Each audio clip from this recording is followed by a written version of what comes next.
Perkenalkan, nama saya Delvina Farmasari, NIM 24171050 dari Prodi Administrasi Publik. Sebelumnya, terima kasih kepada Ibu Rio Sujarwani SOS MM selaku dosen pengampu mata kuliah Azas-Azas Manajemen. Di sini saya ingin mempresentasikan 4 bab, yang dimana bab pertama itu tentang perkiraan bisnis, bab kedua manajemen strategis, bab ketiga pengambilan keputusan, dan yang terakhir dasar-dasar pengorganisasian. Baik, kita masuk saja langsung pada bab yang pertama, yaitu perkiraan bisnis. Baik, di sini saya akan membahas bab yang pertama, yaitu perkiraan bisnis. Apa aja sih yang akan kita bahas? Yang pertama, jenis teknik perkiraan. Yang kedua, metode kualitatif. Yang ketiga, metode runtut waktu. Yang keempat, ukuran ketepatan. Yang kelima, metode kausalitas. Dan yang terakhir, aplikasi perangkat lunak. Sedikit penjelasan tentang perkiraan bisnis. Perkiraan bisnis merupakan suatu proyeksi situasi kondisi yang akan terjadi di masa mendatang dengan menggunakan teknik-teknik tertentu yang perlu dilakukan untuk mengurangi risiko kegagalan dalam bisnis. Lanjut, jenis teknik perkiraan. Telah berkembang beberapa teknik perkiraan. Penggunaan teknik perkiraan tertentu dipengaruhi oleh tujuan peramalan dan ketersediaan data. Kualifikasi teknik peramalan menurut Konkoro M 2004 dibagi menjadi 3 kelompok, yaitu metode kualitatif, metode runtut waktu, dan metode kuasal. Metode kualitatif. Telah berkembang beberapa metode kualitatif. Teknik perkiraan kualitatif sering juga disebut dengan judgmental methods. Berikut beberapa metode perkiraan kualitatif. Yang pertama, pendapatan pakar. Metode pendapatan pakar dilakukan dengan mengumpulkan pendapat-pendapat dari responden yang berasal dari para akademis, peneliti, maupun praktisi. Dan yang kedua, survei pasar. Metode ini dapat digunakan untuk berbagai kepentingan pemasaran seperti pendugaan tingkat penerimaan produk baru, survei brand awareness, survei daya beli konsumen. Yang terakhir, teknik Delphi. Metode Delphi mirip dengan pendapat pakar. Dalam metode ini, responden tidak saling bertemu. Metode runtut waktu. Menurut Konkoro M 2004, runtut waktu atau time series data yang dicatat atau sepanjang waktu secara periode dapat tahun, bulan, minggu, ataupun hari. Beberapa jenis data kalau dilihat secara runtut waktu berpola sebagai berikut. Yang pertama, tren. Komponen jangka panjang yang mendasari pertumbuhan maupun penurunan suatu data runtut waktu. Musiman atau season, yang bersifat musiman yang disebabkan oleh faktor musim panas, dingin, semi, dan gugur, maupun faktor atau perayaan. Tak beraturan, irregular. Pola tak beraturan dapat terjadi karena peristiwa yang tidak bisa atau tidak beraturan seperti perang, guncangan ekonomi, dan bencana alam. Ukuran ketepatan. Mengevaluasi ketepatan dalam pemilihan metode perkiraan dapat dilakukan dengan perkiraan, yaitu membandingkan antara perkiraan dan yang menjadi kenyataan. Terdapat beberapa alternatif ukuran ketepatan atau goodness of fit yang dapat diaplikasikan dalam ketepatan dalam pemilihan metode perkiraan. Metode kausalitas. Telah banyak berkembang teknik perkiraan berbasis kausalitas atau sebab akibat. Namun, dalam pembahasan ini hanya beberapa teknik yang diulas. Analisis regresi merupakan teknik peramalan berbasis kausalitas yang relatif banyak dikenal dan digunakan untuk keperluan. Aplikasi perangkat lunak. Aplikasi perangkat lunak atau software pada saat ini telah banyak berkembang. Aplikasi software yang sangat membantu proses perkiraan bisnis atau peramalan bisnis. Beberapa software seperti Eveus, SPPS, dan SHZAM dapat digunakan untuk berbagai analisis seperti regresi, ARIMA, dan sebagai pengguna Microsoft Excel juga dapat digunakan sebagai alat bantu dalam proses perkembangan bisnis. Lanjut bab yang kedua yaitu manajemen strategis. Daftar isi perencanaan strategis sebagai grand plan, level strategis, analisis SWOT, grand strategis, pendekatan core portofolio, strategis adaptif, dan model 7S. Apa itu perencanaan strategis? Perencanaan strategis menurut Schermerhorn, Jr. 1996, strategis merupakan rencana aksi yang bersifat komprehensif melalui serangkaian arahan yang bersifat kritis dan terdapat panduan alokasi sumber daya untuk mencapai sasaran jangka panjang pada organisasi. Langkah-langkah yang dilakukan dalam penyusunan rencana strategis adalah yang pertama, identifikasi misi dan sasaran organisasi. Yang kedua, mengukur kinerja sekarang terhadap pencapaian misi dan sasaran organisasi. Yang ketiga, membuat rencana strategis untuk mewujudkan sasaran organisasi. Yang keempat, mengimplementasikan secara rencana strategis. Yang kelima, terakhir, mengevaluasi hasil dan menjabarkan ulang proses perencanaan strategis. Strategi sebagai grand plan. Sebenarnya, strategi merupakan konsep yang sudah ada sejak lama. Kata strategi berasal dari bahasa Yunani, yaitu strategia, yang berarti seni atau ilmu jenderal atau general, dengan jenderal sebagai pimpin angkatan perang. Strategi dalam manajemen didefinisikan sebagai program yang bersifat umum dan luas untuk mencapai sasaran organisasi yang dibuat sebagai respon terhadap lingkungan organisasi, baik sekarang maupun yang akan datang.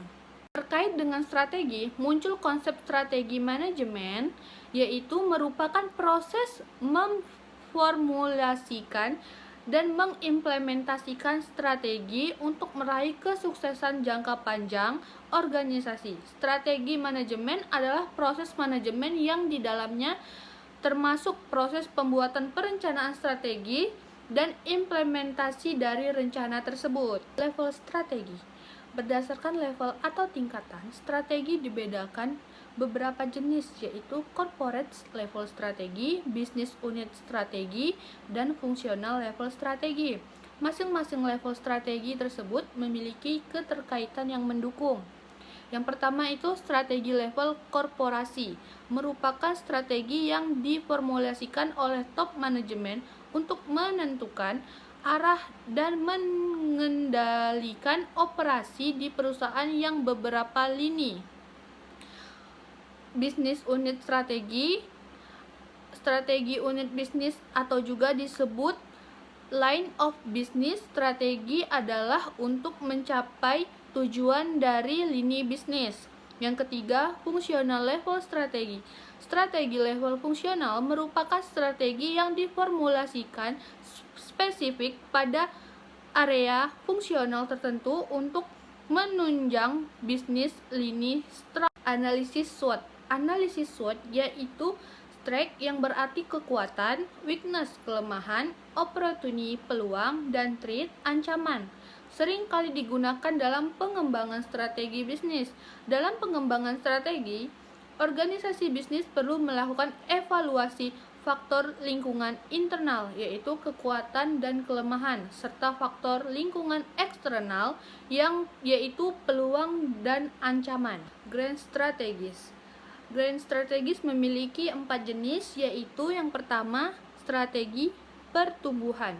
Memperbesar ukuran bisnis, melakukan ekspansi. Ekspansi dapat dilakukan dengan beberapa cara, antara lain strategi konsentrasi serta diversifikasi. Yang kedua, strategi bertahan, yaitu sama dengan mengurangi ukuran bisnis. Dan yang ketiga itu strategi stabilitas, yang dimana mempertahankan kondisi saat ini. Hal ini biasanya dilakukan untuk menghindari risiko bisnis. Yang terakhir itu strategi kombinasi, melakukan kombinasi strategis pada beberapa unit bisnis yang dimilikinya. Pendekatan corporate portfolio. Corporate portofolio digunakan untuk memetakan beberapa bisnis yang dimiliki suatu kelompok bisnis, serta menentukan strategi. Salah satu contoh konsep corporate portfolio adalah BCG Matrix. BCG atau antara lain Boston Consulting Group dikenal sebagai salah satu konsultan manajemen yang terkenal di dunia. Strategi adaptif. Strategi adaptif ada 4 macam, yaitu strategi prospektor, meliputi keberanian, mengambil risiko, mencuri peluang, melakukan inovasi dan pertumbuhan. Strategi ini cocok untuk kondisi lingkungan bisnis yang dinamis. Yang kedua, strategi bertahan, yaitu menghindari perubahan, mengutamakan stabilitas dan mempertimbangkan pengurangan ukuran bisnis. Strategi ini cocok untuk lingkungan bisnis yang stabil, industri yang sedang mengalami penurunan. Dan yang ketiga, strategi reaktor, yaitu merespon lingkungan tanpa memiliki rancangan strategi yang bersifat jangka panjang. Terakhir, strategi penganalisis, yaitu mempertahankan stabilitas, melakukan inovasi yang bersifat terbatas. Strategi ini terletak di antara strategi prospektor dan strategi reaktor. Model 7S. 7S yang dimaksud adalah antara lain: pertama, struktur organisasi; yang kedua, pembangunan strategi bisnis; yang ketiga, sistem, meliputi prosedur formal dan informal; yang keempat, gaya kepemimpinan dan manajemen; kelima, memandang karyawan sebagai aset yang berharga sehingga perlu memperdayakan dan pengembangan SDM. 6. Kemampuan organisasi dalam menunjukkan perform terbaik. Ketujuh, tujuan bersama yang utama, bukan hanya pertanyaan simbolis, misalnya misi, namun juga peduli terhadap pencapaian tujuan bersama organisasi, tanggung jawab yang dimiliki oleh organisasi. Oke, kita lanjut lagi pada bab yang ketiga, yaitu pengambilan keputusan. Apa-apa saja yang akan kita bahas pada bab ini, yaitu yang pertama, permasalahan bisnis; yang kedua, penyelesaian masalah dan pengambilan keputusan; yang ketiga, permasalahan dan tipe manajer; yang keempat, pendekatan sistematis dan intuitif; yang kelima, proses penyelesaian masalah; keenam, identifikasi masalah; ketujuh, pengembangan alternatif solusi; yang terakhir, pemilihan solusi. Pengambilan keputusan. Keputusan merupakan salah satu tugas dominan dari para manajer. Setiap keputusan yang diambil akan mempengaruhi kinerja, apalagi keputusan yang bersifat kritis. Dalam bahasa ini akan diuraikan beberapa hal yang terkait dengan permasalahan pengambilan keputusan. Permasalahan bisnis. Permasalahan merupakan perbedaan antara situasi aktual dan situasi yang diharapkan. Permasalahan seperti menjadi makanan sehari-hari yang harus dihadapi para manajer. Dalam bidang manajemen pemasaran, terdapat permasalahan seperti target penjualan yang tidak tercapai, pangsa pasar yang menurun, persaingan bisnis yang semakin ketat, komplain konsumen, dan sebagainya. Penyelesaian masalah dan pengambilan keputusan. Penyelesaian masalah atau problem solving merupakan proses mengidentifikasi perbedaan antara kondisi aktual dan kondisi harapan. Selanjutnya, mengambil tindakan untuk menyelesaikan permasalahan tersebut. Permasalahan dan tipe manajer. Dalam menghadapi permasalahan, terdapat beberapa respon dari manajer. Menurut Schermerhorn, Jr. 1996, secara umum terdapat 3 tipe manajer, yaitu: yang pertama, tipe manajer problem avoiders, adalah manajer yang cenderung menghindari permasalahan.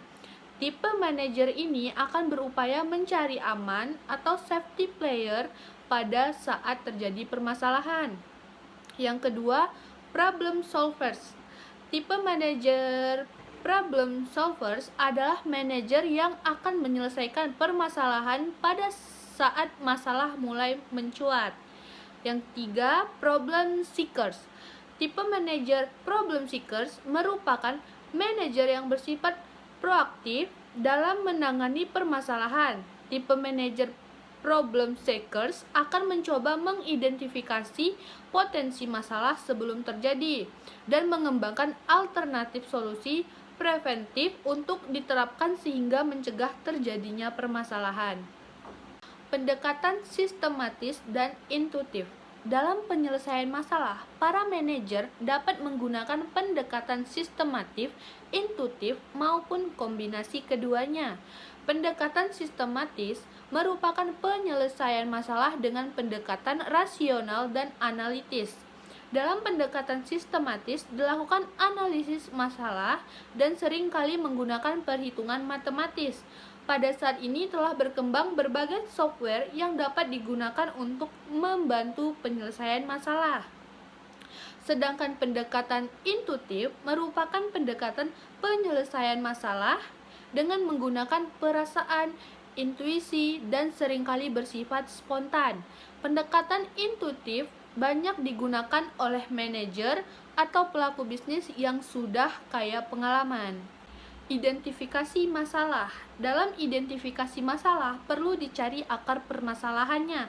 Tanpa diketahui akar permasalahannya, suatu permasalahan tidak tuntas terselesaikan. Sebagai contoh, telah terjadi permasalahan penurunan kinerja penjualan oleh seorang staf.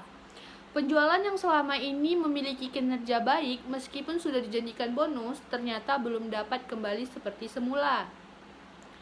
Pengembangan alternatif solusi. Perkembangan alternatif solusi perlu dilakukan untuk mengeksplorasi solusi yang diharapkan menghasilkan perbaikan yang paling baik dengan mempertimbangkan ketersediaan sumber daya. Pemilihan solusi. Pemilihan solusi dipilih alternatif solusi yang memberikan manfaat dibandingkan biaya yang paling besar. Di samping juga memperhitungkan aspek waktu, etika, hukum, dan tingkat penerimaan dari stakeholder. Pemilihan solusi dapat dilakukan dengan pendekatan kuantitatif menggunakan vektor penilaian, bobot, dan probabilitas. Lanjut yang terakhir yaitu bab keempat tentang dasar-dasar pengorganisasian, yang dimana kita akan membahas tentang definisi pengorganisasian, struktur organisasi, tipe struktur organisasi, dan tren organisasi modern. Definisi pengorganisasian. Pengorganisasian merupakan proses pengaturan SDM dan sumber daya lainnya untuk mencapaian tujuan yang telah ditetapkan. Menurut Skemerhorn, JR 1996, pengorganisasian meliputi pembagian pekerjaan, penugasan, pengalokasian sumber daya, dan koordinasi pekerjaan. Seringkali pengorganisasian dikaitkan dengan struktur organisasi. Dalam struktur organisasi yang optimal termuat sebagian besar fungsi pengorganisasian. Struktur organisasi. Struktur organisasi merupakan kerangka kerja di mana manajer atau pimpinan membagi dan mengkoordinasikan aktivitas para anggota organisasi. Dalam struktur organisasi terdapat pola hubungan antar anggota organisasi. Struktur organisasi dapat digambarkan dengan organization chart, yaitu diagram yang menggambarkan basis pengaturan posisi pekerjaan dalam organisasi. Dalam organization chart akan digambarkan peta garis kewenangan dan komunikasi. Tipe struktur organisasi yaitu ada 3. Yang pertama, organisasi fungsional. Dalam organisasi fungsional, pembagian organisasi dilakukan berbasis fungsi manajemen, misal pemasaran, keuangan, produksi, dan SDM. Yang kedua, organisasi produk atau pasar. Dalam organisasi organisasi produk, perusahaan membagi divisi berdasarkan tipe produk. Sedangkan pada organisasi pasar, perusahaan membagi definisi berdasarkan tipe pasar. Yang ketiga, organisasi matriks. Organisasi matriks merupakan organisasi dengan multi-komando. Oleh karena itu, seringkali karyawan memiliki dua pimpinan di mana mereka bekerja dalam dua rantai komando. Tren organisasi modern. Pola struktur organisasi mengalami perkembangan sesuai dengan situasi yang terjadi. Hal itu dapat dilihat pada sejarah ilmu manajemen yang telah dipaparkan pada bab 2. Pada saat ini, tingkat persaingan usaha semakin ketat. Hal itu mendorong pelaku bisnis untuk menciptakan iklim dan sistem organisasi yang semakin efektif dan efisien, termasuk dalam struktur organisasi. Berikut tren organisasi pada saat ini. Yang pertama, rantai komanda lebih pendek. Yang kedua, cross-functional team. Yang ketiga, span of control lebih besar. Yang keempat, lebih banyak pendelegasian dan pemberdayaan. Yang kelima, desentralisasi. Dan yang terakhir, pengurangan komponen staf. Sekian presentasi dari saya. Jika ada kesalahan dalam penjelasan tentang materi 4 bab itu, saya mohon maaf. Assalamualaikum warahmatullahi wabarakatuh. Bye-bye.